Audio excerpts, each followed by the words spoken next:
Assalamualaikum warahmatullahi wabarakatuh. Nama saya Ari Mustafa Yakub dengan NIM 12 dari PAI 4A.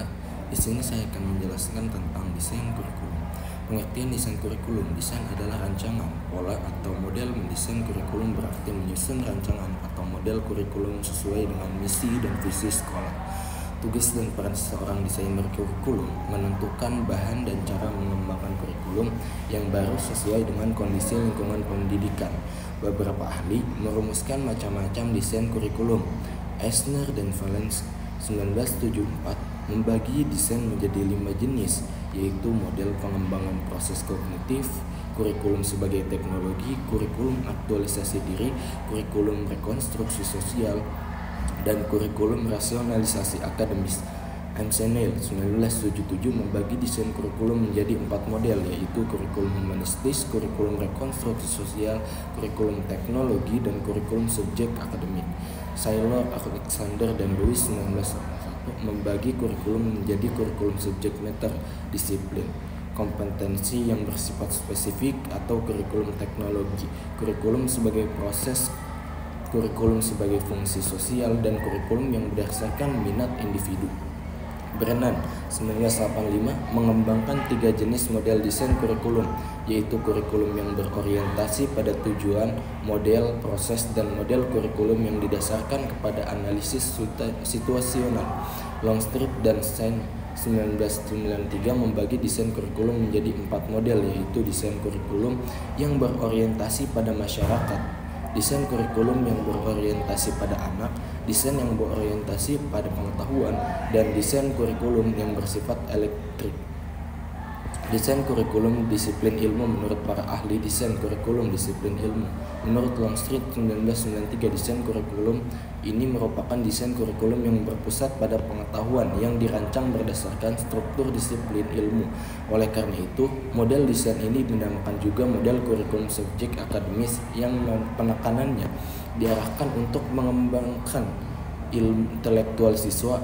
Menurut Amsenil 1990, desain kurikulum ini berfungsi untuk mengembangkan proses kognitif atau pengembangan kemampuan berpikir siswa melalui latihan menggunakan gagasan dan melakukan proses penelitian ilmiah.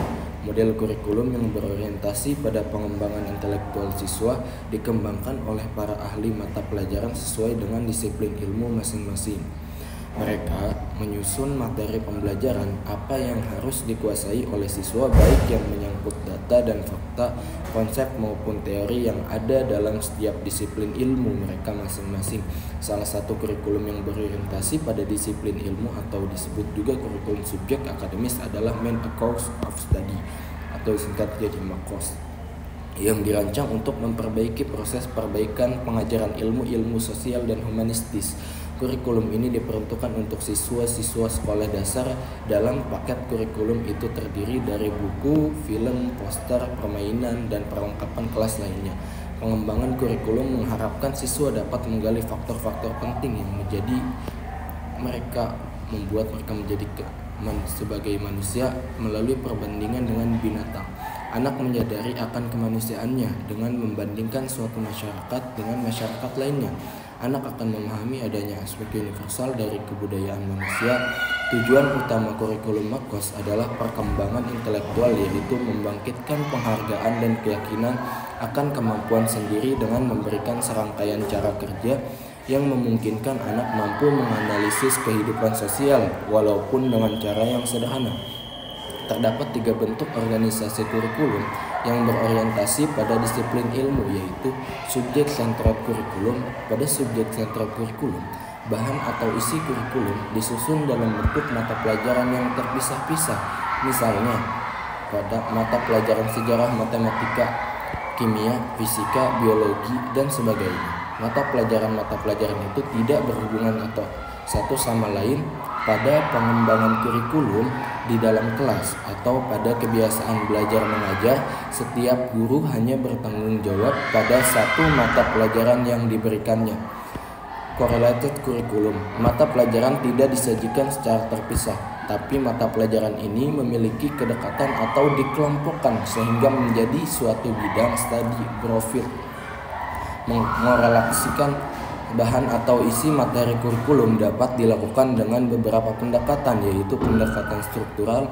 Dalam pendekatan ini, kajian atau pokok bahasa ditinjau dari beberapa mata pelajaran sejenis, misalnya kajian suatu topik tentang geografi tidak semata-mata ditinjau dari sudut geografi saja, akan tetapi juga ditinjau dari sejarah, ekonomi, atau mungkin budaya. Pendekatan fungsional, pendekatan ini didasarkan pada pengkajian masalah yang berarti dalam kehidupan sehari-hari. Dengan demikian, suatu topik tidak diambil dari mata pelajaran tertentu, tetapi diambil dari apa yang dirasakan perlu untuk anak. Selanjutnya, topik itu dikaji pada beberapa mata pelajaran yang memiliki keterkaitan. Contohnya, masalah kemiskinan ditinjau dari sudut ekonomi, geografi, dan sejarah. Pendekatan daerah. Pada pendekatan ini, materi pelajaran ditentukan berdasarkan lokasi atau tempat, seperti mengkaji daerah ibu kota ditinjau dari keadaan iklim, sejarah, sosial, budaya, ekonomi, dan cara lain sebagainya. Integrated kurikulum. Pada organisasi kurikulum yang menggunakan model integrated tidak lagi menampakkan nama-nama mata pelajaran atau bidang studi. Belajar berangkat dari suatu pokok masalah yang harus dipecahkan. Masalah tersebut kemudian dinamakan unit.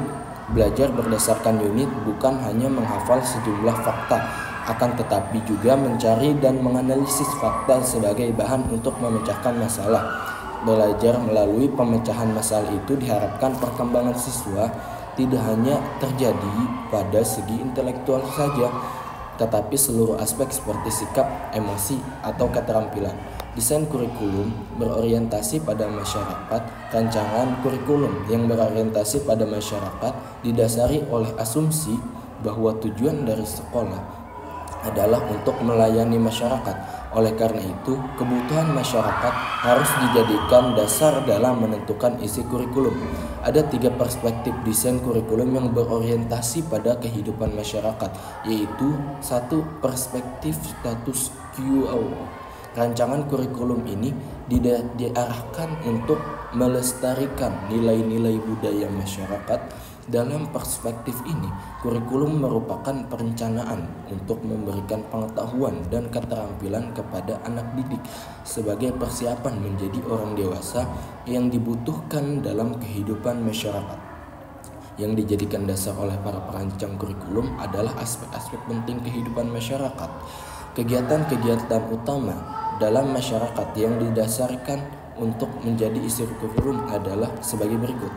Kegiatan bahasa atau komunikasi sosial, kegiatan yang berhubungan dengan kesehatan, kegiatan dalam kehidupan sosial seperti bergaul dan berkelompok dengan orang lain, kegiatan menggunakan waktu senggang dan menikmati rekreasi, usaha menjaga kesegaran jasmani dan rohani, kegiatan yang berhubungan dengan religius, kegiatan yang berhubungan dengan peran orang tua seperti membesarkan anak, memelihara kehidupan keluarga yang harmonis, kegiatan praktis yang bersifat vokasional atau keterampilan tertentu, melakukan pekerjaan sesuai dengan bakat seseorang.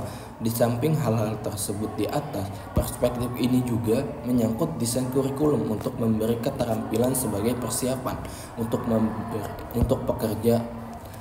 Oleh sebab itu, sebelum merancang isi kurikulum, para perancang perlu terlebih dahulu menganalisis kemampuan apa yang perlu dimiliki anak sehubungan dengan tugas atau profesi tertentu. Dari hasil analisis itu, kemudian dirancang isi kurikulum yang diharapkan lebih efektif dan sesuai dengan kebutuhan lapangan kerja. 2.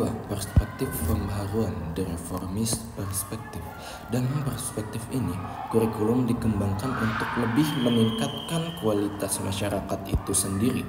Kurikulum reformis menghendaki peran serta masyarakat secara total dalam proses pendidikan. Pendidikan dalam perspektif ini harus berperan untuk mengubah tatanan sosial masyarakat. Menurut pandangan para reformis, dalam proses pembangunan pendidikan sering digunakan untuk menindas masyarakat miskin untuk kepentingan elit yang berkuasa atau untuk mempertahankan struktur sosial yang sudah ada. Dengan demikian, masyarakat lemah tetap berada dalam ketidakberdayaan. Oleh sebab itu, menurut para reformis, pendidikan harus mampu mengubah keadaan masyarakat itu. Baik pendidikan formal maupun pendidikan non-formal harus mengabdikan diri demi tercapainya orde sesuai sosial baru berdasarkan pembagian kekuasaan dan kekayaan yang lebih adil dan merata. Perspektif masa depan. The futurist perspektif masa depan sering dikaitkan dengan kurikulum rekonstruksi sosial yang menekankan kepada proses mengembangkan hubungan antara kurikulum dan kehidupan sosial, politik, dan ekonomi masyarakat. Model kurikulum ini lebih mengutamakan kepentingan sosial daripada kepentingan individu. Setiap individu harus mampu mengenali berbagai permasalahan yang ada di dalam masyarakat yang senantiasa mengalami perubahan yang sangat cepat. Dengan pemahaman tersebut, maka akan memungkinkan individu dapat mengembangkan masyarakatnya sendiri. Tujuan utama kurikulum dalam perspektif ini adalah mempertemukan siswa dengan masalah-masalah yang dihadapi umat manusia. Ada 3 kriteria yang harus diperhatikan dalam proses mengimplementasikan kurikulum ini. Ketiganya menurut pembelajaran nyata berdasarkan pada tingkatan action dan mengandung nilai values. Ketiga kriteria tersebut adalah sebagai berikut. Pertama, siswa harus memfokuskan pada suatu aspek yang ada di dalam masyarakat yang dianggap perlu untuk diubah. Siswa harus melakukan tindakan terhadap masalah yang dihadapi masyarakat itu. Tindakan siswa harus didasarkan pada nilai values. Apakah tindakan itu patut dilaksanakan atau tidak? Apakah memerlukan kerja individual atau kelompok, atau bahkan keduanya? Desain kurikulum berorientasi pada siswa. Asumsi yang mendasari desain ini adalah bahwa pendidikan diselenggarakan untuk membantu anak didik. Pendidikan tidak boleh terlepas dari anak didik. Anak didik merupakan manusia yang unik karena berdasarkan hasil penelitian bahwa anak adalah makhluk yang berkembang yang memiliki minat dan bakat yang beragam. Dalam mendesain kurikulum yang berorientasi pada siswa, Alice Crow 1995 menyarankan hal-hal berikut. Kurikulum harus sesuai dengan perkembangan anak. Isi kurikulum harus mencakup keterampilan pengetahuan anak ditempatkan sebagai subjek belajar yang berusaha untuk belajar sendiri. Diusahakan apa yang dipelajari siswa sesuai dengan minat, bakat, dan tingkat perkembangan mereka. Desain kurikulum yang berorientasi pada anak didik dapat dilihat dari 2 perspektif, yaitu perspektif kehidupan anak di masyarakat, the child in society perspektif. Menurut Francis Parker, hakikat belajar bagi siswa adalah apabila siswa belajar secara real dari kehidupan mereka di masyarakat. Kurikulum harus dimulai dari apa yang pernah dialami siswa sebagai pengalaman dalam keluarga, lingkungan fisik, dan lingkungan sosial mereka, serta dari hal-hal yang ada di sekeliling mereka. Isi kurikulum harus memuat sisi kehidupan siswa sebagai peserta didik. Proses pembelajaran bukan menghafal dan menguasai materi pembelajaran seperti yang dituliskan dalam buku teks, akan tetapi bagaimana anak belajar dalam kehidupan nyata di masyarakat. Proses pembelajaran bukan hanya mengembangkan kemampuan intelektual dengan memahami sejumlah teori dan fakta saja, akan tetapi bagaimana proses belajar itu dapat mengembangkan seluruh aspek kehidupan siswa. Perspektif psikologis. The Psychological Curriculum Perspective mengembangkan seluruh pribadi siswa sehingga dapat membentuk manusia yang utuh. Kurikulum ini menekankan kepada adanya hubungan emosional yang baik antara guru dengan siswa, menekankan kepada integrasi harus dapat memberikan pengalaman yang menyeluruh dan utuh. Lebih ditekankan kepada proses belajar. Keberhasilan ditentukan oleh perkembangan anak supaya menjadi manusia yang terbuka dan berdiri sendiri.